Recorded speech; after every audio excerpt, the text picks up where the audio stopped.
Olá, aqui é Luciano Amaral, sou empresário e síndico. Me chamo Edmilson Pinho de Sá, mais conhecido como professor Ed Show, né?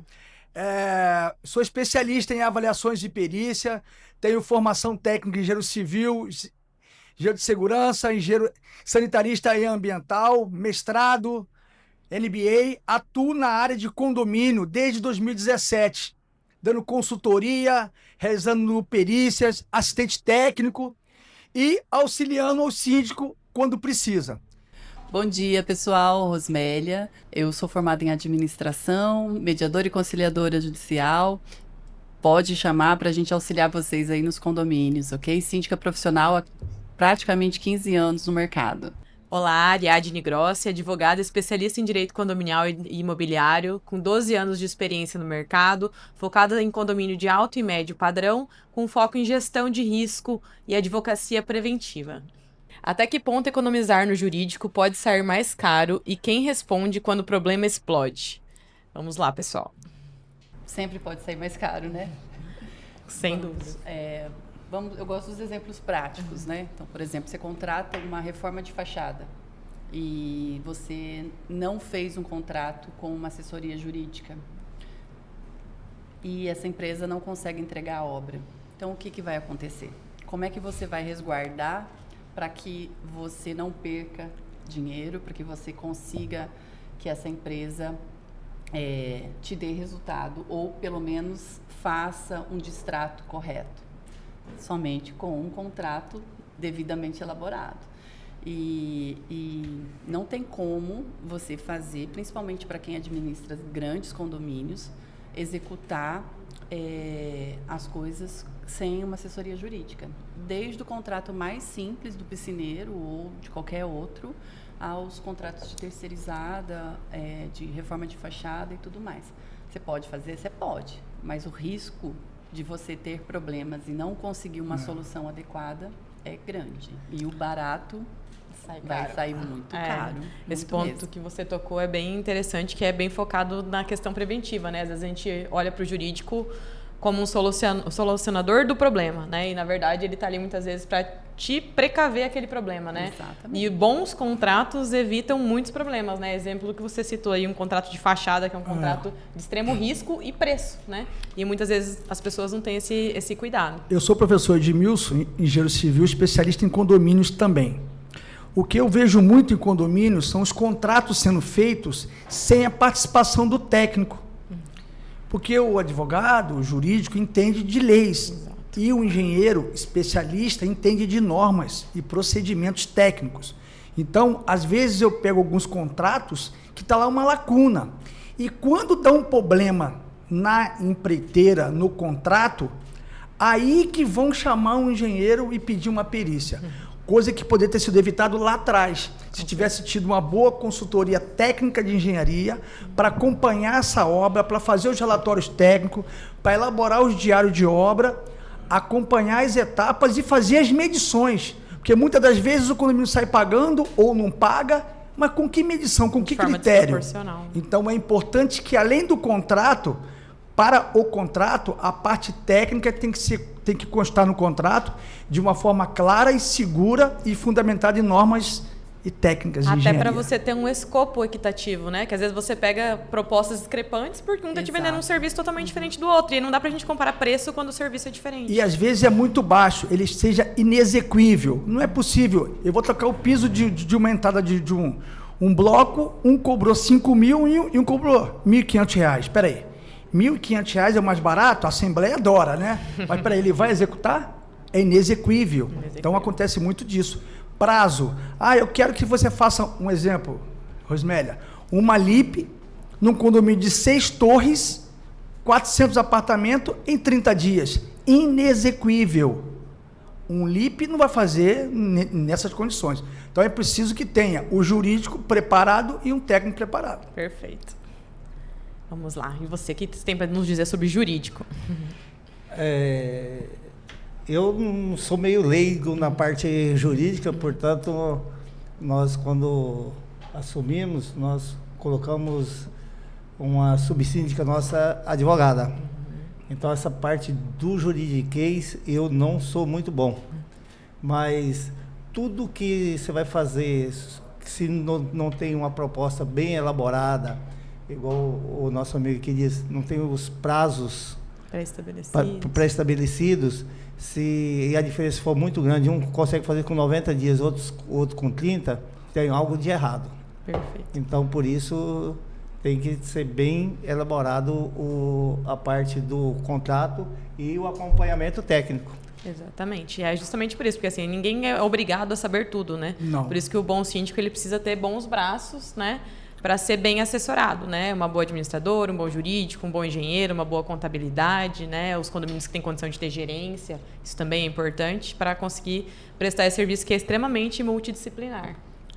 E assim, a gente que vem da área da administração, a gente sabe que é dessa forma, né? Você não tem capacidade técnica, né? Às vezes você tem até uma capacidade prática de algumas coisas, mas você não tem a capacidade técnica para todos os braços, né? E aí é importante a engenharia, né? A parte jurídica, né? A engenharia de todas as áreas, né? Que a gente tem aí elétrica, sanitária, civil, né? E tudo mais, para que a gente possa realmente fazer a gestão, né? Enquanto síndico e, de fato, apresentar um bom trabalho para os nossos condôminos. Um grande problema com relação a contratos jurídicos, elevadores. Manutenção preditiva, não só preventiva. Sim.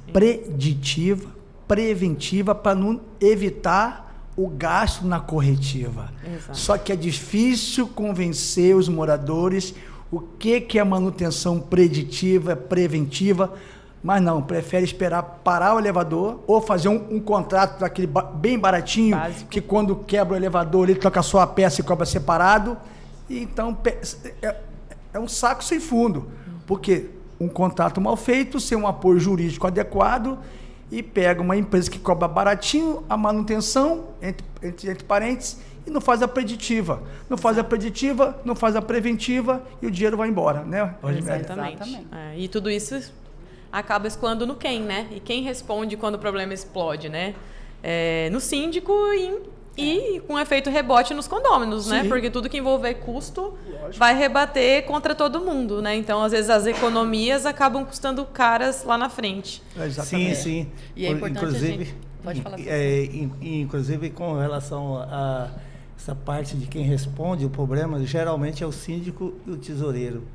E se a gente faz um trem mal feito, e eu vejo muitos condomínios aí, apesar de eu ser novo como síndico, eu vejo muita gambiarra em condomínio. Cara, acabamos de reconstruir uma academia agora, gastamos uma fortuna, mas qualidade. Exato. Se você não fizer coisa de qualidade, faz 2, 3 anos, vai estourar tudo de novo. Eu conheço a Rosmélia, com a Rosmélia não passa nada mal feito. Não, tô falando mal, tô falando que é qualidade. Com certeza. Eu tenho fama de ser meio sargentona e tal. Qualidade. O pessoal fala assim, é autoritária. Não é autoritária, porque como a gente sabe da responsabilidade que a gente tem, então a gente exige, né, tanto que o condomínio faça correto quando a gente leva para as assembleias, tanto que os prestadores que nos atendem também façam de forma correta. Porque a responsabilidade vai ser sempre do síndico. Sempre. Foi ele que foi eleito para fazer a gestão daquele condomínio. Então, se eu contrato mal, eu respondo. Se eu não contrato um engenheiro, eu respondo. Se eu não contrato um jurídico, eu respondo. Por quê? Porque eu estou fazendo um papel que não é meu e, com certeza, eu não vou fazer com a qualidade que um técnico, que uma pessoa, um especialista tem. Então, e às vezes é muito difícil a gente convencer o morador que isso é necessário. Porque, mas você não é a síndica? Não é você que tem que fazer tudo? Não, eu faço a gestão. Eu vou ter que pagar? Por isso que o síndico é um grande tomador de decisões dentro do condomínio, né? Exatamente. Vamos para a pauta 2 agora? O síndico é um prefeito, como se fosse um prefeito. Eu concordo, como se fosse um prefeito, o síndico. Os condomínios são um microsistema social, né? E quem, de fato, está tecnicamente habilitado para validar a entrega do condomínio da construtora antes de repassá-lo aos moradores? Vocês já tiveram essa experiência aí com entregas?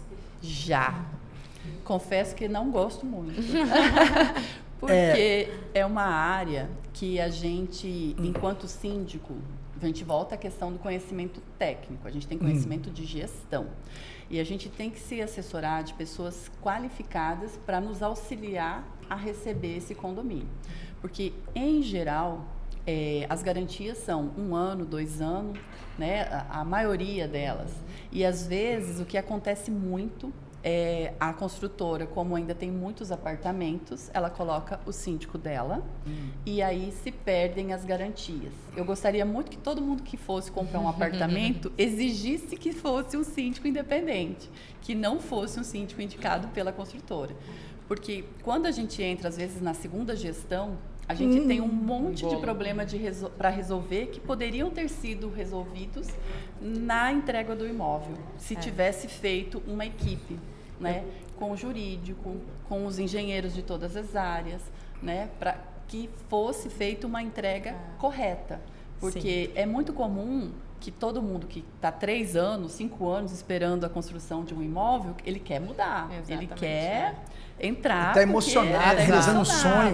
Exatamente. Eu escrevi um artigo recente sobre isso, sobre a importância da independência da gestão e dos prestadores com relação à construtora, sobre não existir problema em ter uma parceria, uma indicação.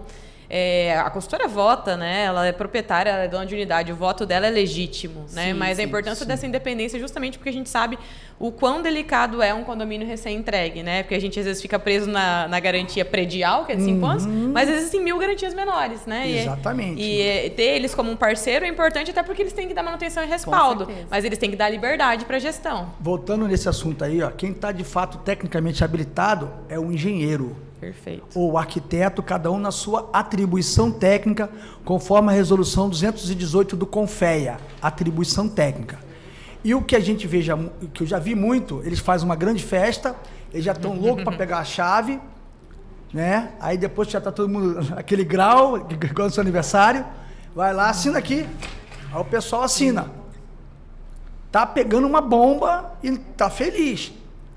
E o manual de garantia da área comum, existe prazos para cada tipo de edificação.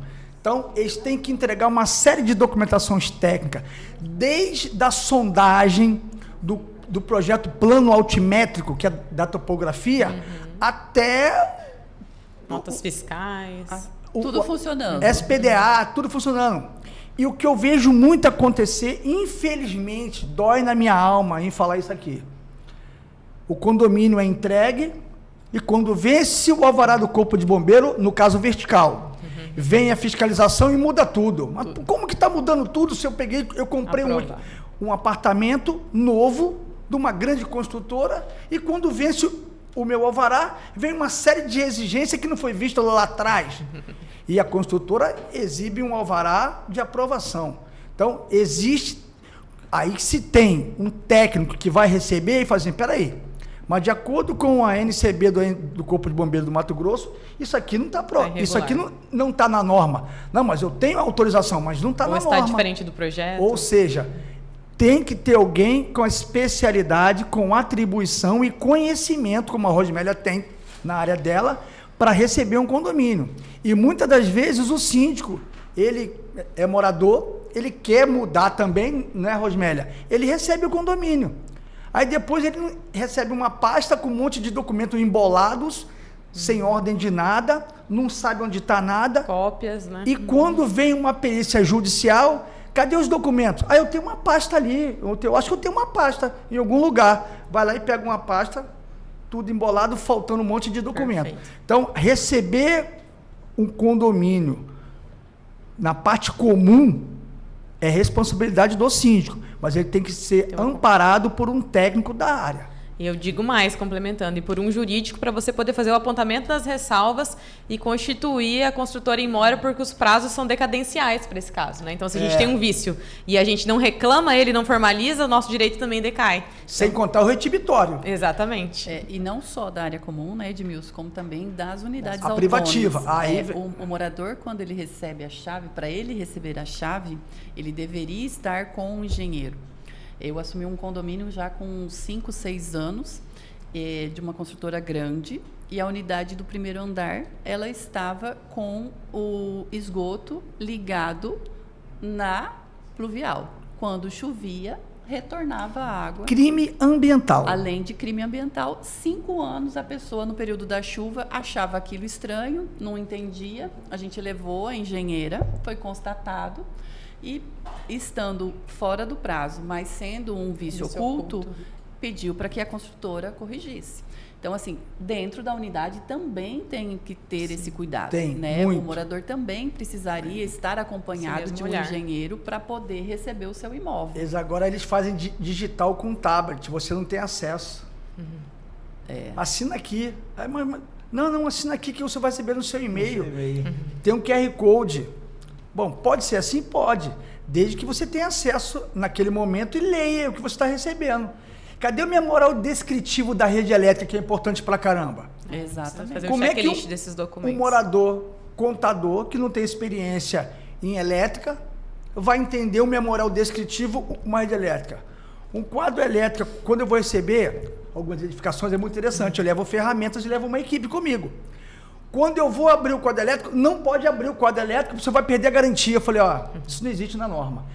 A tampa está com lacrezinho que eles colocam um adesivo. Aí eu tiro o lacre, eu tiro a tampa, quando vai ver lá dentro, sem terminal, cabo embolado, tudo sujo, 2 cabos em um ponto só, tempo de pegar fogo. Mas aí eles não querem que o engenheiro veja isso. Exato. E é isso é um importante, problema né? O para síndico eles. não tem que saber disso, mas ele tem que ter uma boa O síndico contratação, não, né? o síndico não. E Luciano, qual que é a tua posição sobre esse tema?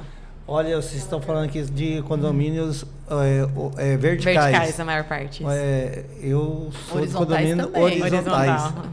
Então, mas o horizontal, eu acho que quando o síndico vai receber um condomínio horizontal, ele tem que ter todo o respaldo realmente de um engenheiro, porque ele vai acompanhar que ele vai receber simplesmente só as áreas comuns.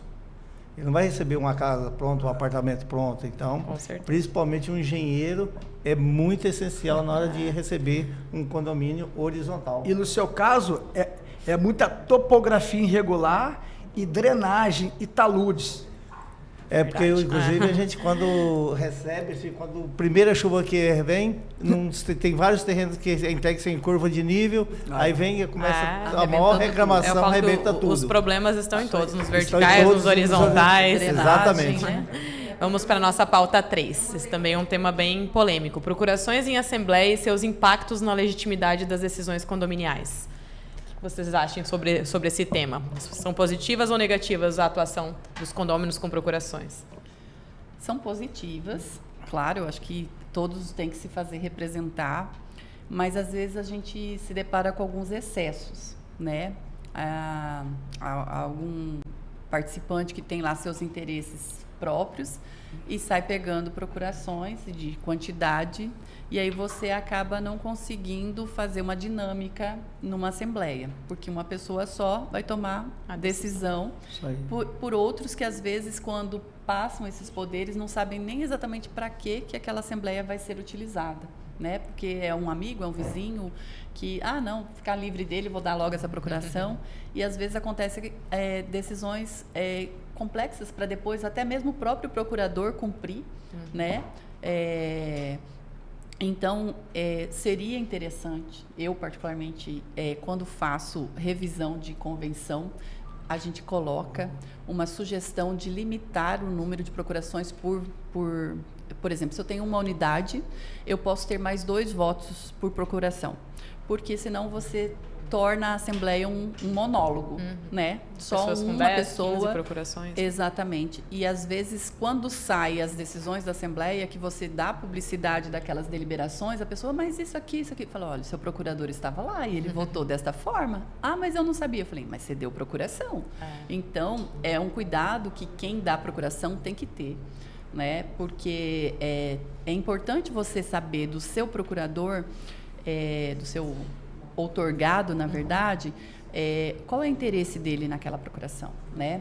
E também uma outra situação que a gente às vezes se depara, principalmente nas implantações, a questão de, às vezes, as construtoras passar procurações para um corretor ou algo nesse sentido, que também compromete bastante, às vezes, a vida futura do condomínio.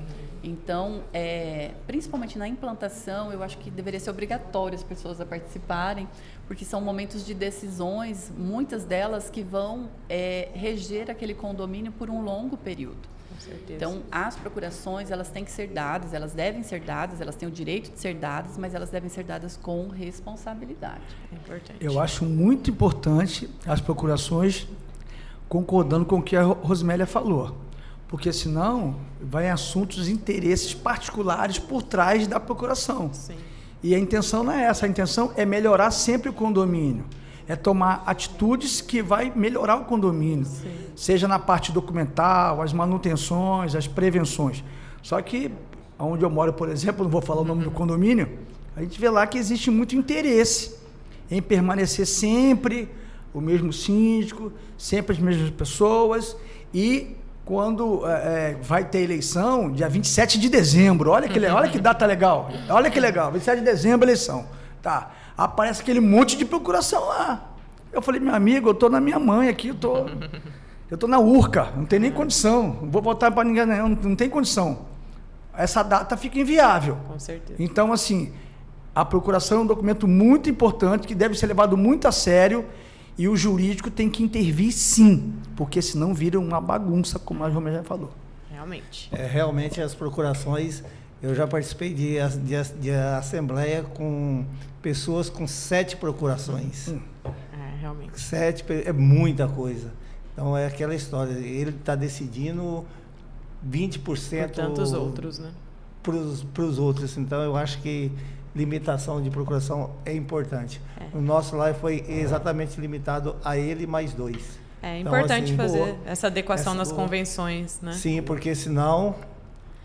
Isso tem um lado positivo e um lado negativo, né? Porque quando a gente precisa de quórum especial, também a gente sabe a dificuldade que é levar condômino para a Assembleia, né? E muitas vezes são as procurações que salvam aí, né? Uma alteração de convenção, né? Uma obra que exija quórum qualificado. Então, acho que essa limitação é, sim, interessante sobre esse aspecto, né? De não gerar decisões manipuladas, né? Às vezes tomadas por um pequeno grupo, mas, ao mesmo tempo, não tirar a democracia da decisão, né? E fazer isso através de uma convenção que também os condôminos participam, né? Dessa alteração. Mas graças a Deus a gente já tem as assembleias virtuais para nos que também facilitam pouco muito. mais, Ajuda bastante, né? A assembleia em sessão continuada também. Continuadas e virtuais, que dá para chegar no quórum. Isso. Maravilha. Condomínio seguro ou falsa segurança. Roubos e o que realmente está por trás dessas ocorrências. Posso falar, Rosimélia, primeiro agora? Vai lá, Tidmilson. Já aconteceu de moradores entrar com visitantes no carro e o visitante furtar, né? Furtar um veículo. Você tem o veículo, um Corolla. E o pior, pasme, quem furtou? O menor. De quem que é a responsabilidade? É do morador ou do menor? Do morador. É do morador, lógico. E para descobrir que ele entrou com o morador? Que dificuldade que foi? Coitada da síndica, coitada da empresa de segurança, coitada do porteiro. Então, assim, essa questão de segurança em condomínio é muito importante, a identificação de quem está entrando. Mesmo com o morador. Porque, assim, um exemplo, eu fui no aniversário dele de convidado.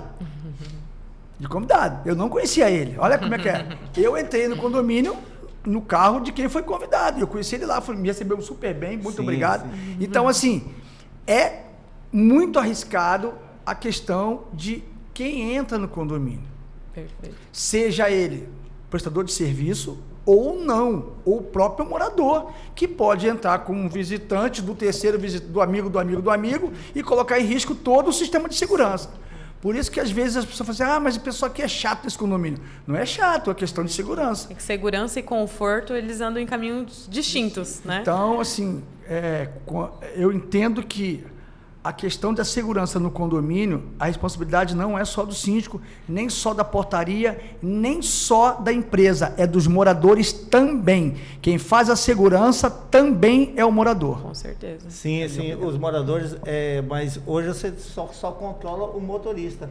Você não Pois controla é. os acompanhantes. Por isso que Então, cabe ao morador. Porque cabe ao morador a responsabilidade. E hoje a gente investe muito em câmara de segurança, porque realmente, se você não tiver uma vigilância, nosso condomínio hoje, posso dizer para você que tem 98% coberto por câmeras. Então, do lado nosso hoje não passa nada sem acontecer. Até as próprias os adolescentes. Aconteceu um caso interessante, o vizinho deixou a casa aberta e tal.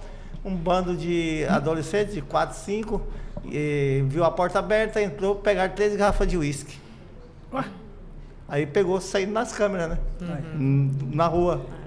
E é importante... Então, as câmeras é muito importante para o condomínio, tem que ter. Nós temos 98% hoje de toda a nossa área coberta pela nossa segurança. E é importante também que os condôminos entendam que no condomínio a gente não está diante do direito do consumidor, né? Então não existe essa responsabilidade de eu pago taxa cota condominial e eu tenho direito à segurança, né? A segurança ela é construída por todos.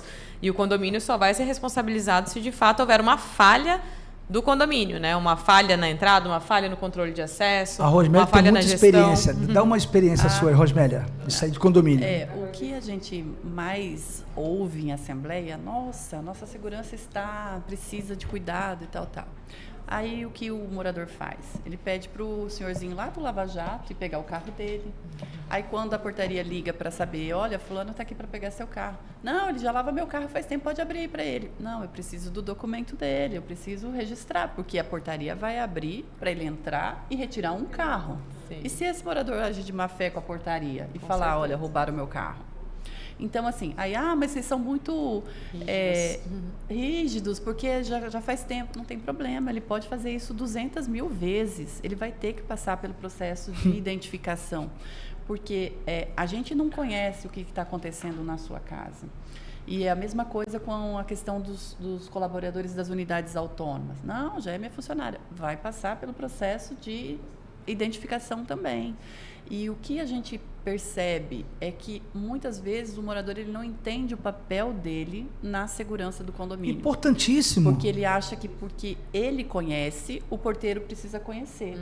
E vocês sabem, às vezes o porteiro falta, aí chega o outro. Se vem alguém para substituir e, por exemplo, a funcionária dele já faz acesso constante e interfonar para verificar se aquela é mesmo a funcionária dele, tem morador que se incomoda. Com certeza. Mas é minha funcionária há tantos anos. Tudo bem, senhora, sua funcionária há tantos anos, mas eu estou aqui hoje, eu não conheço, eu preciso identificar.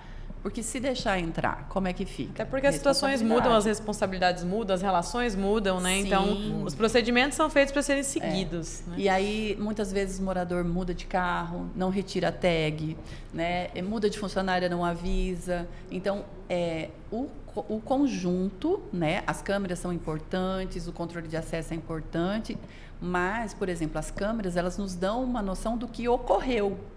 Muito raramente, elas previnem. Então, elas nos ajudam a nos resguardar de um fato consumado. Verdade. Né? Mas elas muitas vezes não, porque são poucos os condomínios que têm ali um monitor de vídeos, né, para poder acompanhar. Mas elas são extremamente importantes para resguardar o condomínio de um fato consumado. E esse fato consumado, ele só vai ser possível não ocorrer se de fato todas as pontas, treinamento de pessoal, qualidade de equipamentos de monitoramento, né? A educação do morador com relação a essa segurança, né, são muito importantes. Né? Então, não tem como funcionar se uma dessas partes negligenciar. Tem um condomínio em Cuiabá, ele tem uma sala de monitoramento. Uma sala mais ou menos a metade disso aqui, toda cheia de tela e um funcionário, são vários funcionários que ficam ali revezando de segunda a segunda, 24 horas. Monitorando, câmera por câmera ali, igual mesmo a CEMOB. Monitorando, é importante. Nós temos lá no nosso condomínio... Nos condomínios de alto padrão isso é mais comum. A gente chama de bunker. Tem que ter, é questão de segurança para o morador. que também pode ter falha, porque essa pessoa tem lógico. necessidades fisiológicas, Sempre. né? Não, exatamente. A segurança vai ser Mas sempre um conjunto, né? é um Tecnologia, pessoas, educação, Esse tema comunidade. é importantíssimo, mas, na minha opinião, a chave de tudo isso aí é o morador. Se o morador não cooperar, você pode fazer o que você quiser. Ele vai conseguir burlar. Vai. Também. E o síndico também na postura ativa de penalizar o morador que descumpre. Outra coisa, tem síndico que fica passando pano e não penaliza. É. Tem que seguir a regra, tem que seguir a norma, Isso, a regra tem é que feita seguir o pra ser regimento, cumprida. porque ele é responsável civil e criminal, né, Rosemary? Exatamente. Então, se ele ficar passando pano no amiguinho dele, Uma hora ele vai eu tive um responder. embate feio essa semana lá onde eu moro no condomínio, por causa de vaga de deficiente e rota de fuga. E eu notifiquei o síndico, por escrito, respeitosamente. Porque não tem condição. Então, se o morador não cooperar com a segurança, não vai valer nada. Não, se o síndico não governar para todos os moradores, governar só para meia dúzia, não dá certo. Ele é o prefeito. Ele é o prefeito, então ele tem que governar para todos. Exatamente. E então, às vezes eu tenho amigos no condomínio, aí eu notifico. Aí ele fala, mas você é meu amigo, se eu frequento sua casa e tal, eu falo, olha, meu amigo, Foi aqui ótima o que conclusão. vale para você, vale para mim. Se eu errar, eu quero que a minha segurança me notifique também. Perfeito, Exatamente. ótima Entendeu? conclusão, acho que é isso. É É isso que eu tratar, falo pra cumprir todo a mundo regra igual. e seguir com Igual. imparcialidade. Não tem diferença entre um. Que se você der preferência para um, você vai ter que abrir para os outros 402. A doutora Perfeito. falou a palavra-chave, imparcialidade. Isso é imparcial. Acho que é isso. Tem que ser imparcial Gente, isso. muito obrigada. Acho que a gente concluiu nossas 4 pautas aí com maestria. Obrigada. Obrigado. Obrigado. Obrigado.